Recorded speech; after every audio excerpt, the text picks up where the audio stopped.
Welcome to the High Capacity Podcast. I'm your host, Kyle Chan, a fellow at Brookings.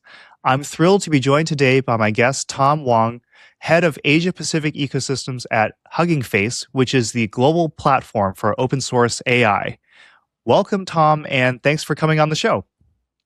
Thanks for the introduction. Hello everyone. It's my pleasure to be part of the podcast and share some of my thoughts with you. Yeah. Great.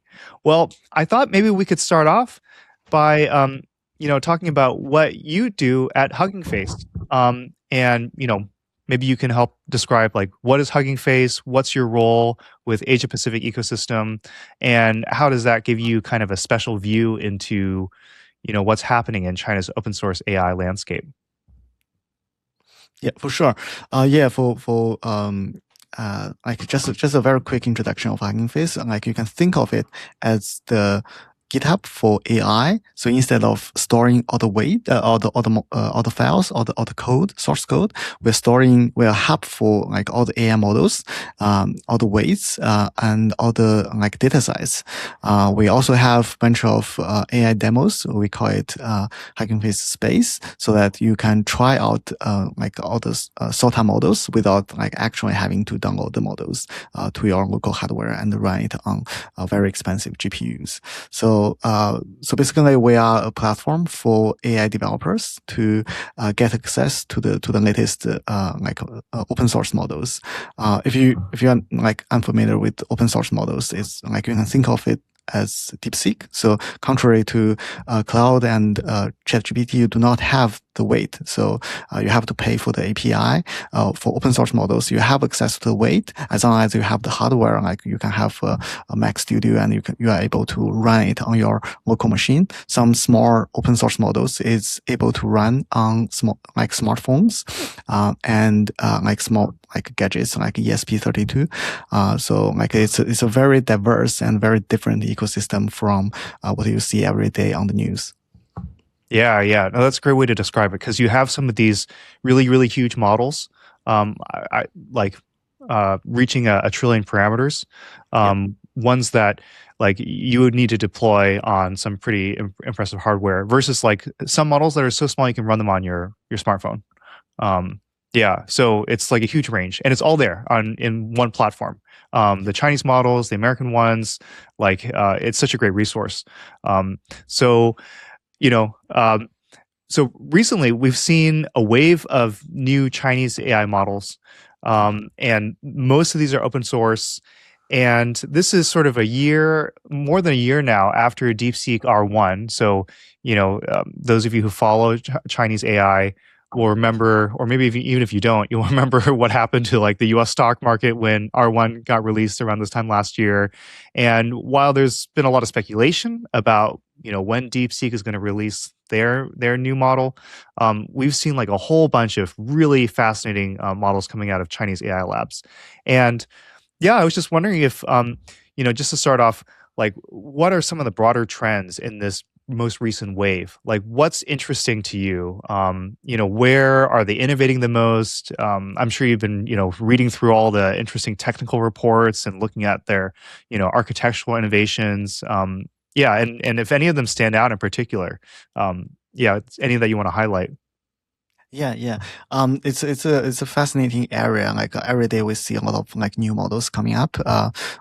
Just yesterday, Xiaomi released MiMo V2. Although it hasn't been open source, but it will be open sourced very soon. The whole thing, is accelerated after DeepSeek is released last year. Everyone was trying to join the game, but the game actually started 2 years, even before DeepSeek R1 is released in the earlier 2023.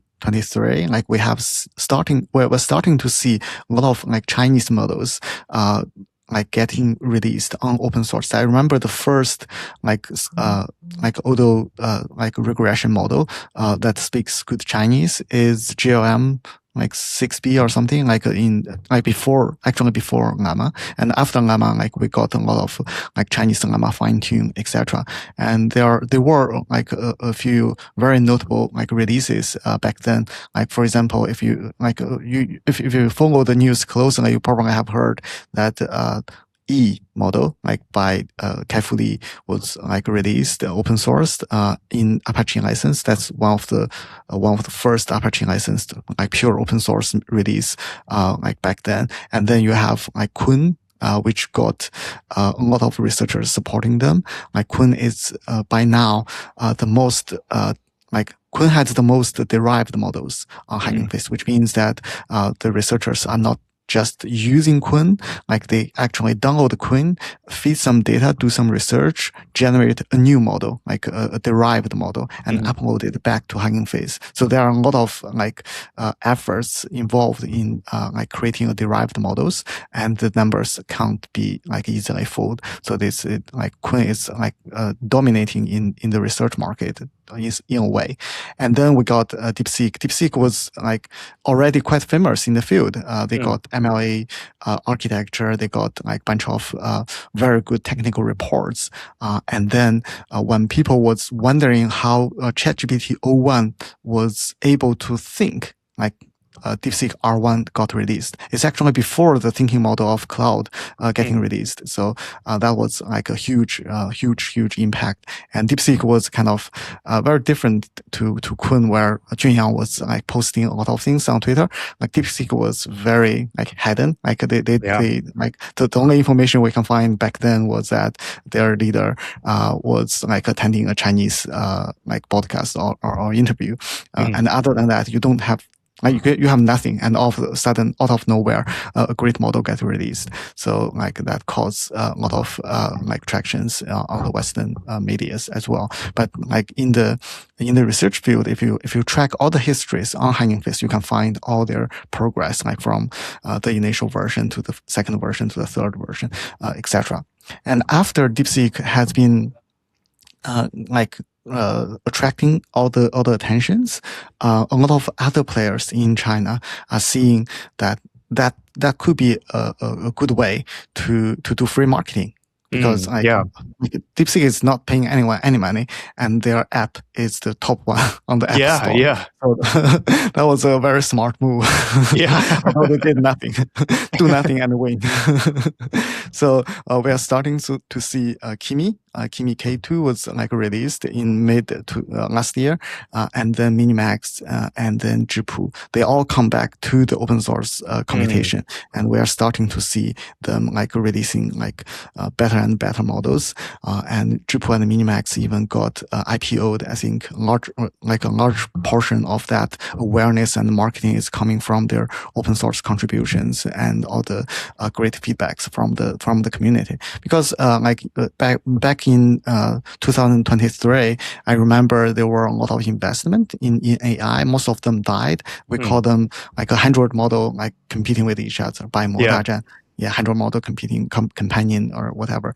And for venture capitals, it's very hard to evaluate if they are just making a demo, or maybe they are just like rerouting the traffic to ChatGPT, etc., because they do not have the technical capability, and the system is not transparent enough, because like you are not going to show source code to the VCs. They don't understand anyway. So open source has becoming a great way for people to justify that they have the muscle, because once the model is open source, it's putting on under the spotlight, and everyone is able to identify if it is a good model or not, because everyone can try the model, everyone can just deploy the model on their local computer and cut off the internet just to make sure that they are not like hiddenly sending requests elsewhere. Everything is coming from their powerful weights. So this is like the venture capitals is really happy. Like from the past year, we have seen Kimi, the valuation has risen from 20 something to 2 billion something to like 18 billion. Like the market cap has risen like 6 times or even more. So that's the really real power of the open source community. And that inspires more people to join the open source like battlefield, I would say. Although they were collaborating, but like Right. it's actually a battlefield on the arena, right? And more models are released on Hugging Face, and that's like the thing you described. Like every day there are like new models released, and I think it's very like reasonable. It's very exciting, and in the future we are going to keep seeing like new things coming up. And so I have been like in Hugging Face, I've been like watching new model release every day and helping them coordinate, helping them to use Hugging Face in the best way. Like we have all the features. I will teach them how to use them, and also use Hugging Face as a gateway to help them amplify their impact. Yeah. Yeah, that's interesting. I mean, I want to ask you about that because I think we sometimes hear about a new model being released and it makes like there's a big announcement, maybe there's a blog post, maybe there's a technical report. But then what happens, right? And especially on the Hugging Face side, like how do you get interest? How do you get developers interested? How do you what do you need to do to sort of like get your model out into people's hands and actually deployed and actually used? Yeah, that's a very good question. Like actually, I was asked like by a lot of people like this exactly the same question. Yeah. I think the simplest way is just to create an organization on Hugging Face, which is free, and start uploading your models. But like that's the simple answer, which is not the reality. If you just upload model and forget about it, then I would like. I would say that it's not going to get a lot of tractions, especially now because there are so many open source models. So you have to have a very good model card and explain what your model is, ideally with a link to your technical report for more technical like person like our researchers. And then you would do some evaluation and say that on which angle your model is performing better than other models, or what is your selling point? It's kind of a joke if you are saying that in my evaluation, my model outperform all the closed source models. Like people won't believe that. But if you say that my model is very good at certain things, for example, I can spawn like many agents and I can control it with a relative small think budget, like things like that. Like people will believe, and a lot of people will be paying attention to the model. If you happen to have a Hugging Face space or a demo link, people will come to the link and then like try it. Like I have a few canonical prompt that I use to test the models. If I feel good, I will post on Twitter, and a lot of people will retweet. They will like do their own experiments as well. So I remember like earlier this year, people starting to post all the shiny website that like Genie and Jipu and Mimax were like this model were able to generate, because at the time all these models were optimizing for generating very beautiful websites like with all the CSS and etc. So that was a very good marketing, because it's something that people can see. It's not you saying I'm like 90%, other people are 80%. It's something people can see visually. So that's good marketing. Another good marketing is in your technical report, you discover something new. For example, the recent Kimi linear, although like they got a lot of backslash, but like I feel that the way that they are exploring a new technical direction is it's very good, because like in the world of open source, we are not like competing for the best one, because the world is so diverse. We are actually like creating this diversity. Like everyone is allowed to try out something new, and you can build on top of other models. Like that's the whole spirit of open source. Like create a model, release, other people see it and patch some data and make an even better model. So like the whole ecosystem is very, very friendly and very, very, very good.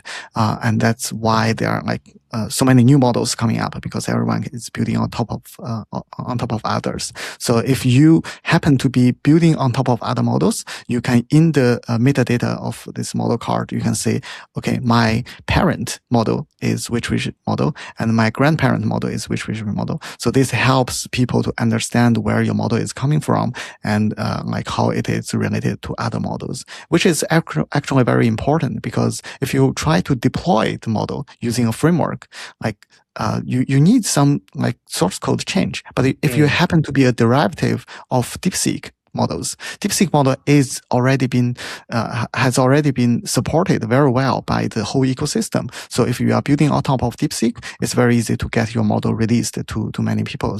I think that's one of the reasons why the recent Japanese model was building on top of DeepSeek, to get benefit from the community, which is like we're building on top of each other, right? Like, which is fine. Like using other people's architecture is nothing to be ashamed of. Like the whole value added on top of the model, and open source the new model, the new derived model, is actually the new value added to the ecosystem, and that's something we would love to see. Yeah. And lastly, if you happen to have the model released, and you can check out the discussion panel on GitHub and Hugging Face, and there are a lot of people like actually trying to criticize the model, and that's not like a really criticism. Like, it's not saying that your feature is so bad, I'm not like going to use them. Like, they are actually potential users. They are telling you that where your model can be improved, and some of them would be happy to work with you and give you some data and giving you some directions, giving you some like feedback environment, whatever, so that you can build on top of like their feedbacks. So like that's how the whole system works. Yeah. This is an amazing sort of overview about how these sort of ecosystems emerge. And it's not just like one lab going off, into a cave, like doing some massive training run, and then we wait, and then, they do, their post-training RL, whatever, and then release the model, and then that's it. It's like they're building off of other models, they're building off of other architectures, they're getting feedback from, say, potential users, other developers, and incorporating that and improving their models in response. So it's like what's the word? It's like a very organic or like alive process, rather than just like you ship something and you deliver the product, right? In some spirit, it's the same as building public, because you are building and you are getting feedback, and you are building and you are getting feedback, etc. Yeah. And, I really like your analogy where you mentioned, you can kind of trace the lineage of some of these models, Exactly. See how they built on previous ones. And like one example that really comes to mind is just in general how Zhipu with the GLM models, they built a lot on the DeepSeek architecture, on like really interesting, sparse attention, or some of the other sort of architectural innovations that DeepSeek. So in a way, what DeepSeek did is not just have an impressive model, but like they contributed something back into the broader open source AI community, and then that could get picked up. I don't know if you want to say anything about that case, or if there are other sort of interesting examples too, where you see, an idea or innovation get picked up and maybe diffuse more broadly.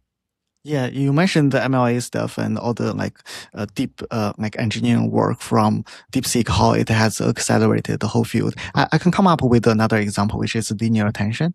I remember in earlier days in 2020, 22, a lot of people were discussing, is transformer the only answer? And now, we kind of agree that it's a good answer, but we still don't know if it is the only answer.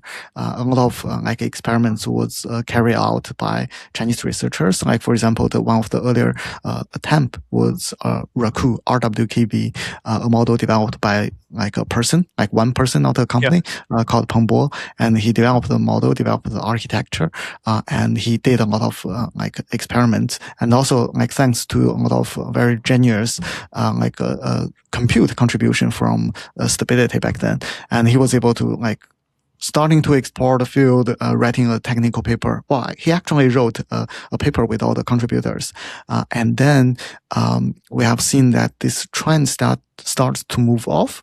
I remember the first industrial level linear attention model, hybrid attention, it's a combination of transformer and linear attention, was done by Minimax in their M1 open source models. And then Kimi had this linear model, etc.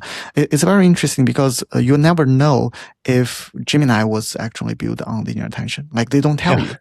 Right. And all the architectural evolution is kind of hidden because they stop publishing papers. But in open source world, you can still see, okay, the world is not just a transformer. The world is very diverse and people are exploring different architectures. Some of them will fail. Some of them might succeed. But that's how people understand something new, how people try out different things.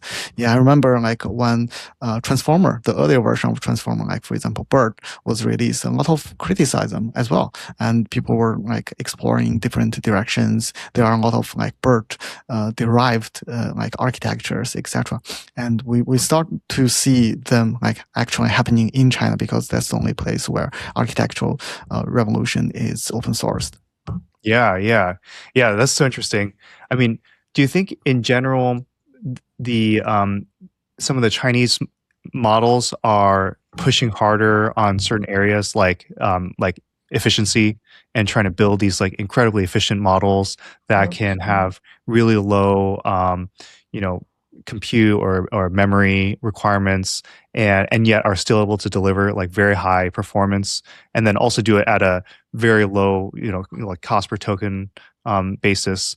Do you see that is a unique direction that the Chinese sort of AI industry is heading towards, or do you think that's more just common across the board? Oh, it's definitely common across board. So US has the best chips. They have the best engineers, although they might think less on how to create a more less performing but faster cheaper models. They have less interest on that, but it's something they would love to do. They are definitely hiring a lot of engineers trying to optimize the model, because if they can save 5% compute time or compute cost, they are earning 5% more. So it's definitely something people would do across the border.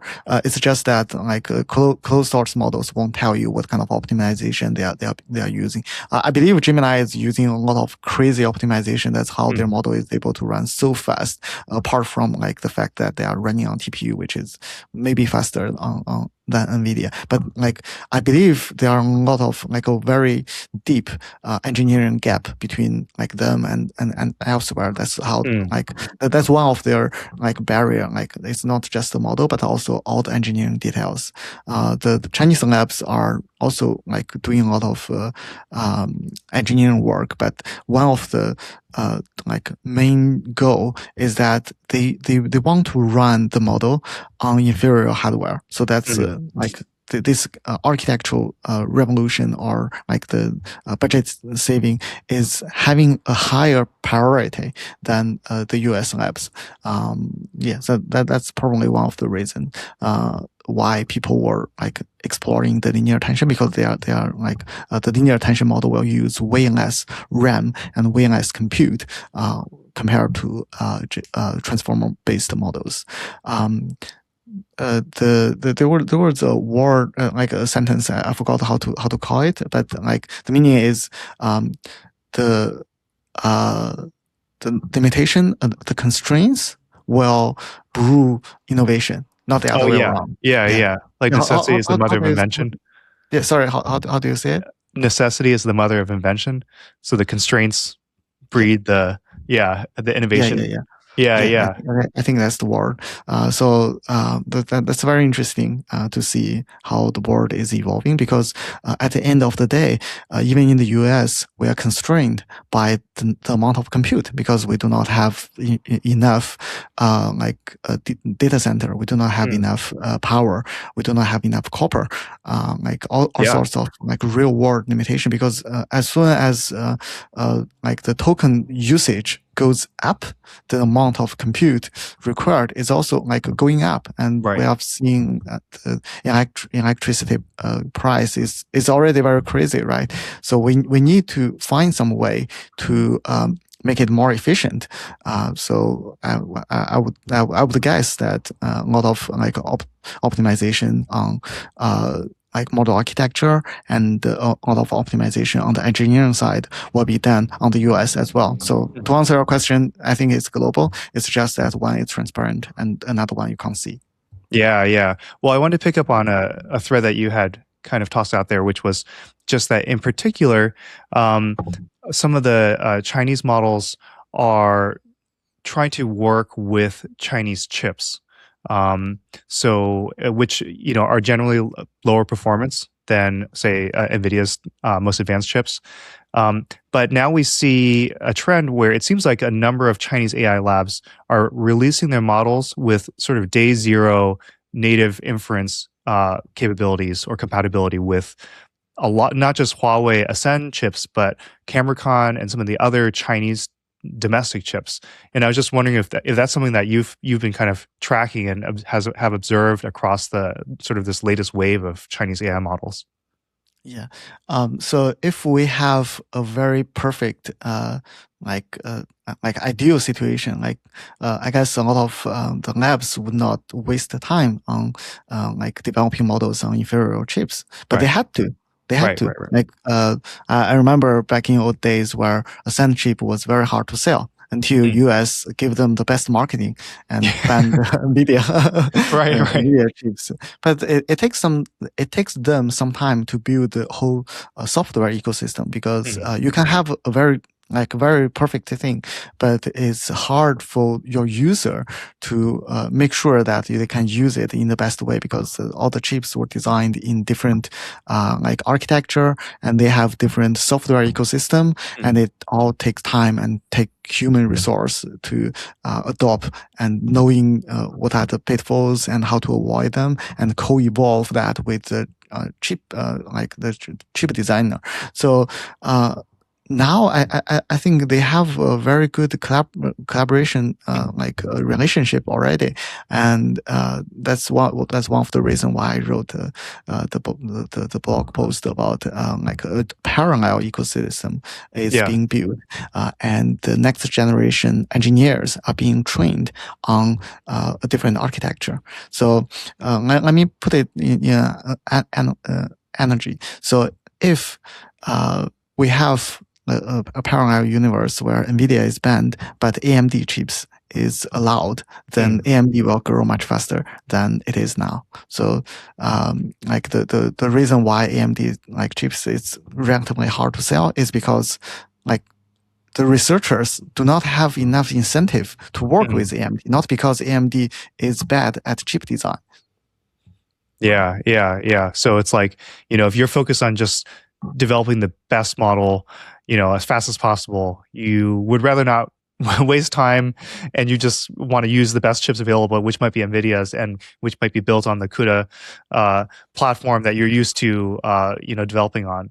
But if you're forced to, then you will end up trying to figure out, alternative paths, basically.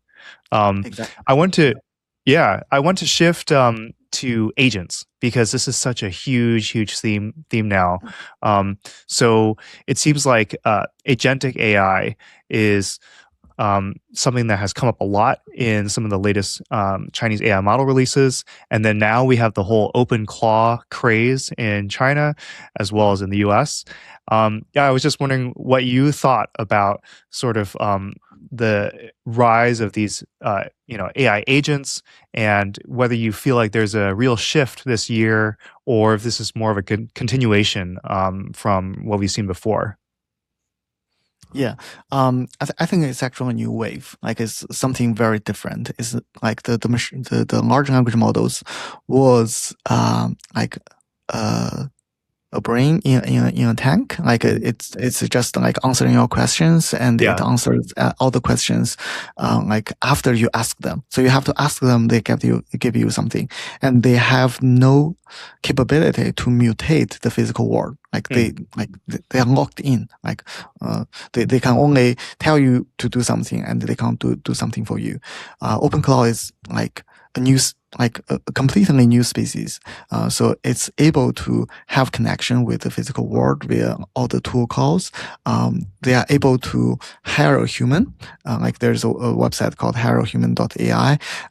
Agent can actually hire people to do things. It's also very autonomous. Like when we talk about agents, we say autonomous, but this is a completely new level of autonomous because there's a heartbeat mechanism where the agent is wake up, for example, every 15 minutes or every half hour to read the memory and read the soul to know what he's able to do and read all the logs to continue his work. And that's something you have never seen before, because now you do not need to wait for the agents to do something after you ask them to. Like they can make their own judgment and they can do something. And like the whole user experience is very, very different. And also like another thing is it's actually an agent. It's not a product. Because normally if you have all the AI help, you say, oh, I built this kind of product, come to my website and I will do it for you. For example, Manus is one such example. You have to go to Manus, buy credits and do something on their website. But OpenClaw is totally different. It's invisible. Like there's no OpenClaw product. It's actually a messenger app. Like it's hidden in a messenger app. You can talk to him as if it's a person. Yeah. So that's totally different, and it expands the whole user group because you no longer need to go to a different website. You no longer need to know what large language model is. You can just talk to him, and he will do it for you. And you will discover that the more permission you give to him, like for example, you can have access to my Gmail, have access to my Google Drive, which is scary. But the more you give them, the more autonomous you give them, the more permission you give them. Like they are having like more power. They will surprise you. They will try to connect all the dots together and give you a report, which you would never think of it before. So it's like the more you give to an agent, the less you do as a human, like the more you get from an agent. So like this is also very, very different. Psychologically, it's very different, and it's a big shock for me. So my interest on OpenClaw starts with open source models, because OpenClaw is a token burner. Like it's actually a good news for the AI industry. Everyone was talking about like stock market crash, the AI is a bubble, but then OpenClaw comes. So if just say a random number with chatbot, you can consume 1 billion token. With like agent, like permissive agent, like a passive agent, you can consume like 10x. Now with active agent, you can consume like 100x. So it's a good news for the industry, and everyone was trying to bite on it. But then like people discover it, like the token is simply too expensive. Like Cloud Optus, like it's going to burn me hundreds of dollars. And then we have open source models. Like as long as you have a data center, you can deploy open source models. You can sell the token at the same price that you consume electricity. So the open source model do not have this model premium. Like all you have is electricity premium. So the price of the token is very, very low, like one of tens. And it's actually fuel the whole OpenClaw trend. Like without open source models giving you affordable tokens, you are not able to use OpenClaw as crazy as now. So that's how I get into the OpenClaw world, and I start to use my agent doing a bunch of things, posting on social medias, etc., giving it a bunch of my document, asking them to write documentation and write software. But then I discovered that the actual thing that is being underestimated by people on the whole OpenClaw stuff is that there's a huge, like there are many huge security risks related to OpenClaw. Like For example, like you're using like skills, you can ask OpenClaw to discover skills for you. And OpenClaw is not antivirus software or something. You will not check if the skills is reasonable or not. You may leak your like personal information, or you may like turn your machine into a Bitcoin miner because you have downloaded wrong skills from somewhere in the internet. And also, like the model itself has some intrinsic defaults. Like for example, model like large language models is like it's not always giving you the same answer. Like it's a probabilistic machine. It will like run a lottery and like do a sampling from the output and then predict the next word probabilistic distribution. So it's not predicting the next word. It's actually predicting the next distribution and do a sample. So there are always a chance where it's sampling a very low probability but the wrong answer. So if you want the machine to do something 100% right, do not use large language models. And now we are plugging this uncertainty into like a bunch of tools and skills and which can mutate the word. So this is very, very dangerous. And although we are keep improving the quality of the models, but it's something we need to be aware of, that the machine can do something wrong. And you need something you can do Control Z to undo things from the agent, which you do not have from OpenClaw. And OpenClaw will like send request the API to somewhere else, which you cannot like undo. So like there are a lot of like very, very interesting like questions how we can make this OpenClaw structure like more safe, more privacy preserving, how to defeat these like bad skills. But at the end of the day, we are all limited by the current transformer architecture. Like it's like there are a lot of like problems like hallucination, if you have multiple agents, like the information will get lost every layer you pass it down, and eventually it may get like very different answer. So I was remembering like I was playing a very interesting game when I was at childhood. So we have like 10 or 20 or the whole classroom students like sitting on chairs one after another, and the teacher will tell the first student something. And the first student will go back.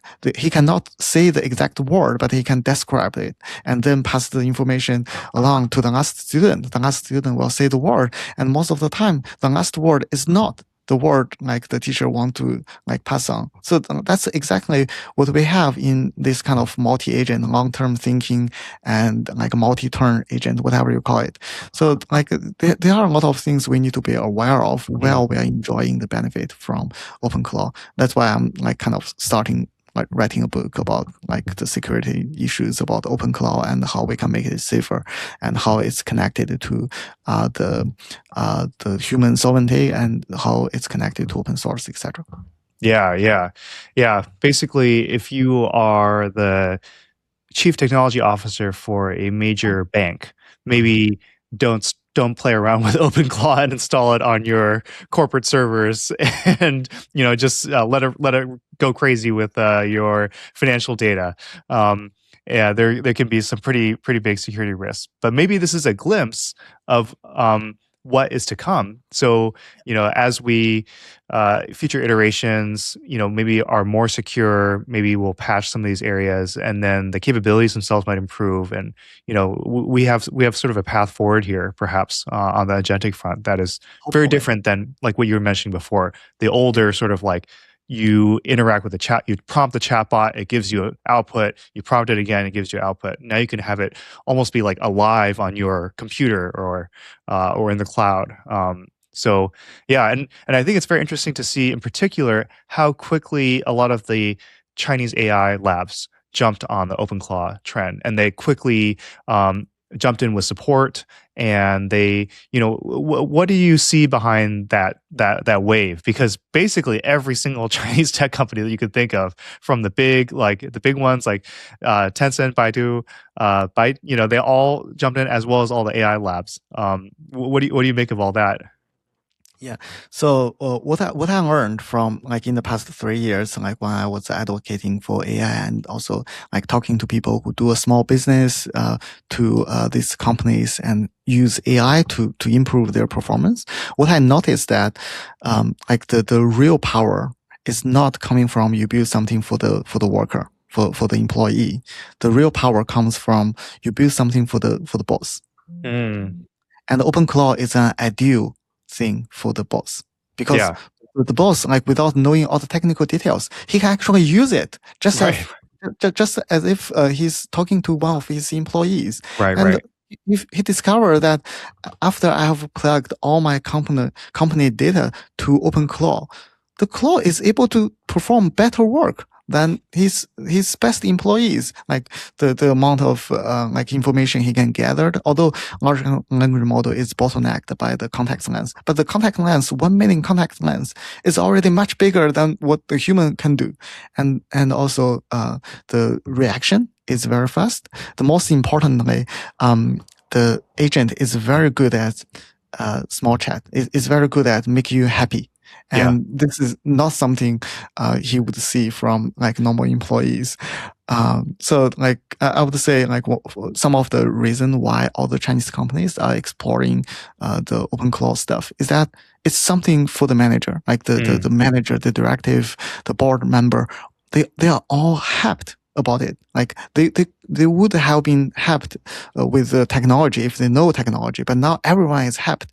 And like, so why not? Like let's just do it and break things until we know it. Yeah, yeah, yeah. I like that that way of framing it. Well, I want to ask you now, actually, about. So we've been talking a lot about LLMs in particular, and there's other kinds of models out there that you see on Hugging Face, VLAs. VLA models, video generation, image generation, a whole multimodal sort of different kinds of related classes of models. And I was just wondering if, how closely do you track all of these different types of models and maybe data sets? And yeah, and do you notice anything sort of interesting in the Chinese AI space? And I guess one that I would highlight is this is not an open source model, but ByteDance's Seed Dance has really gotten a lot of attention as a powerful video generation model that is arguably better than the top models from the US. So in other cases, it might be like Chinese AI models are, catching up pretty fast or very good. But here's a potential case where they might be ahead. And so I was just wondering if you had any comments on sort of what's going on in that space. And then also, especially, this is so many questions wrapped into one, but also like as it relates to sort of embodied AI and robotics. And, so again, this is sort of moving beyond just the chatbots and the physical world. Yeah, like that. They are all very great questions. But let's like first like focus on Seed Dance, because I think if we try to explain all the topics, like we won't have enough time to cover all of them. Yeah. But I do have a lot of feeling for Seed Dance. I remember when the VO2, like the multimodal generation model from Google was generated, people like had a lot of hype too. But I was feeling that this hype is actually not from the technology itself. Like the technology is great. But if the technology itself is the hype, why we have much less hype on Vue? Well, like the only thing I discovered is that people are not hyped for like what they can do, but what they can modify and connect. Like remix is the hype, not the like generation itself. So when I can use the like face from like some famous actor and do some like very famous very famous things in a different movie. Like for example, I can remix all the DC characters and then they do a fascinating story. Like that's very like that will go viral on social media. But not like something that I create myself and people are not familiar with the story on the back. So once Seed Dance realized that there's a huge IP concern, they has posted very a lot of restrictions on what kind of prompt you can using, what kind of video you can generate, and then all of a sudden it's like there's no help. Like you Yeah, stop yeah. seeing all everything on Twitter. So like I would say so it's actually a very interesting problem, not for the tech field, but for society. How would you see IP like Mm. in this new era, and how that could be helping us or limiting us in certain ways? Yeah. Yeah. That's a really interesting point. Okay, so that was my Nancy dance. Maybe let's go back to some of the other types of models, like the VLA, vision language action, and interesting data sets around that. Is that something that you follow on Hugging Face?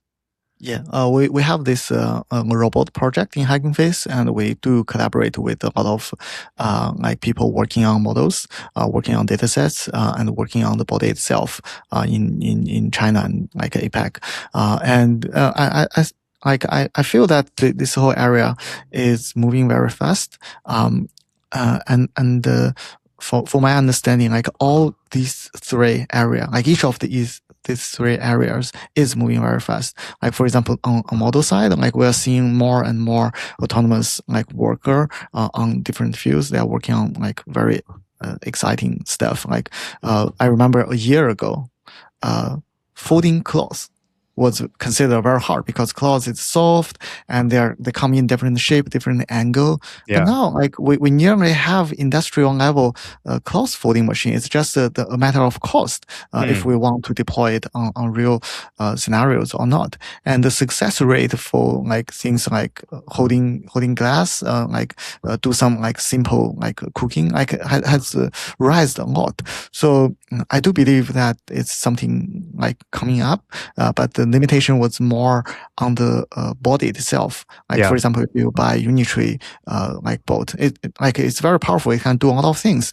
But then if you ride for like 20 minutes, like the motor starts to getting a lot of heat, Yeah. and you Yeah. need to cool it down. If you don't, like the motor is very easy to get break, and it's very hard to replace or like just to replace the motor, etc. Like the whole robotics industry is not as mature as the car industry, where you can just send a car for a store, like just asking for repair or whatever. Like for now, like if you buy a Unitree and it's broken, you have to buy another one. Yeah. So there are a lot of like limitation on the motor. Like if you have seen the Spring Festival in China, there were a lot of like robotics, like doing like exciting shows. But after the program is finished, you will see a lot of people like flying fans, like trying to cool Yeah. the motors down. So that's the reality. You can have a robotics, you can have humanoid robotics like working fine on a task, but he is not able to work very long, and there are a lot of like limitations. So I would say like we still have time, like maybe 2 to 5 years before we see like humanoid robotics taking a lot of like real world tasks, and like there are a lot of like limitation, like price, durability, repairment, like etc.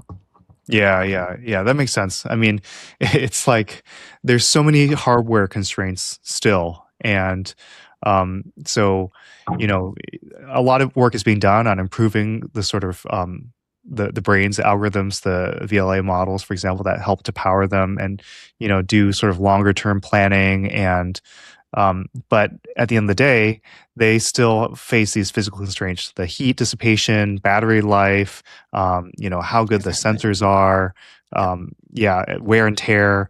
Yeah, I don't know how long a Unitree humanoid robot would really function on an assembly line, doing the kind of mass production that you would see human workers today, at least, do.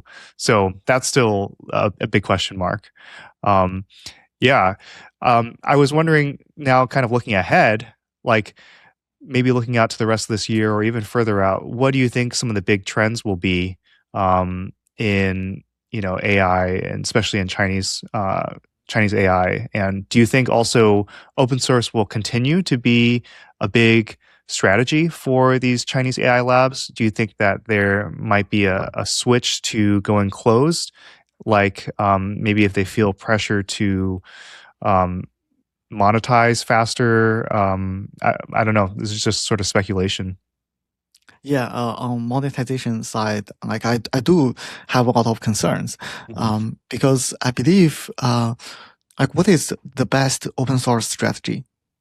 It will be best if the strategy is sustained. So meaning that they can open source stuff, getting community feedback and building a better model, but in the same time earn some money so they can pay salary for the researchers, they can pay all the electricity, pay all the compute bill. Right. So I would say that there could be something the Chinese labs are starting to think about, because like in the past we have seen bad examples. For example, stability. Um, like they made very impressive models. They are actually the creator of, or one of the creators of the diffusion models and like text to image models. But then they have a very bad monetization strategy when the previous CEO was on. So like now they are not open sourcing anymore. They are like Mm. really focused on making monies. I wouldn't say it's bad, but I would say if when they were building open source models, they had more monetization support, probably they will continue to open source models. And in the past year, all the Chinese labs are like rushing to the open source race, except ByteDance, but like almost like all other labs are doing open source stuff.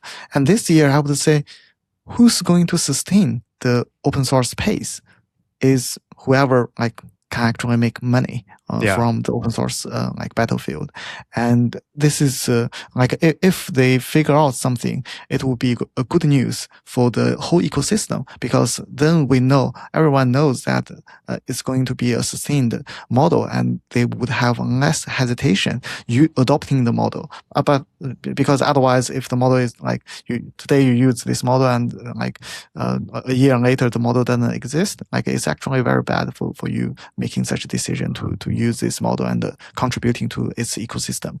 So I think, yeah, I agree with you. The monetization is going to be a big challenge. And I was just thinking out loud, what could be the monetization strategy? One way is to build like a first party, like token like generating like service and serve to the global, or like sell subscriptions.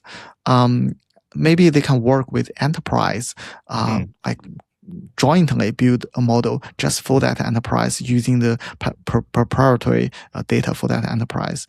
Or they could like issue a different kind of license, which allows them to generate some revenue from the neo cloud running the model. Mm. Or I would say like maybe they can just get more money from the venture capital or generate money from the IPOs. So there are a lot of possibilities, but that's going to be a very interesting thing to watch for this year and next year. Yeah, definitely. Um, well, kind of related to that, maybe one last question is sort of global expansion. And Mhm. I was just wondering what your thoughts were watching a lot of these Chinese AI labs really deliberately go for the international market and really try to go for international adoption.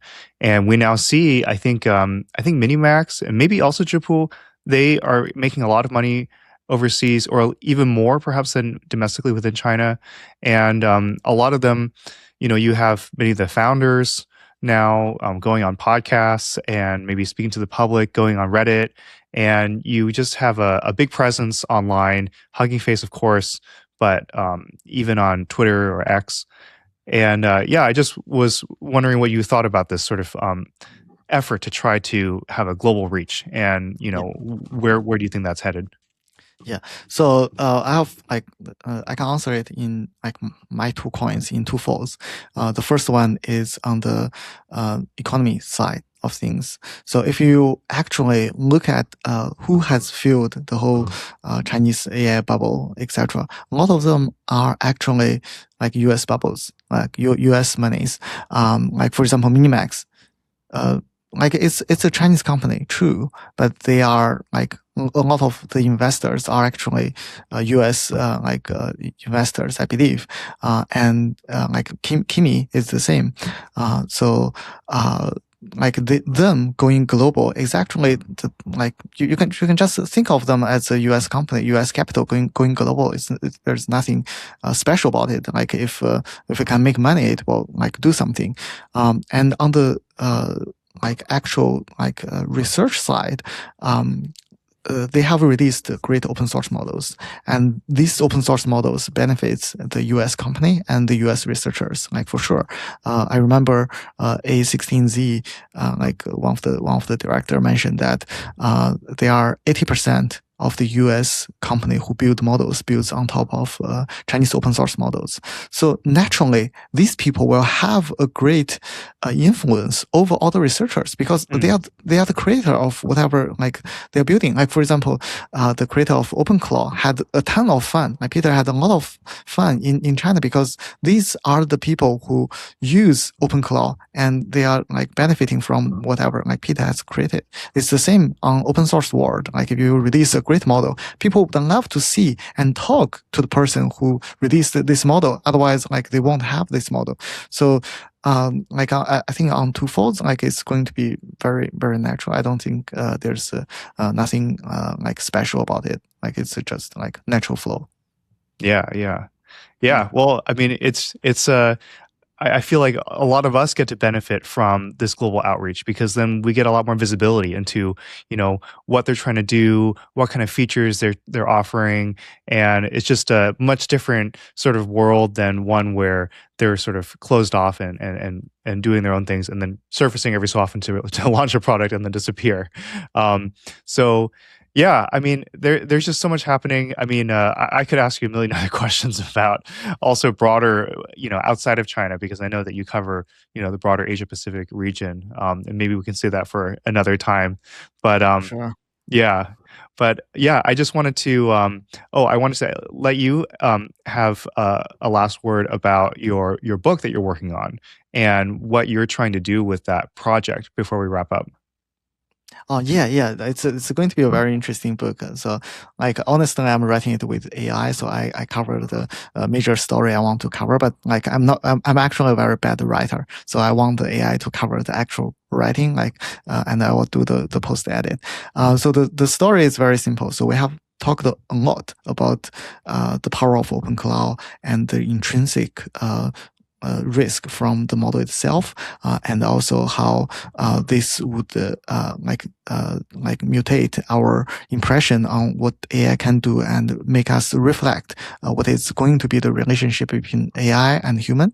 So what I did was I read a lot of reference.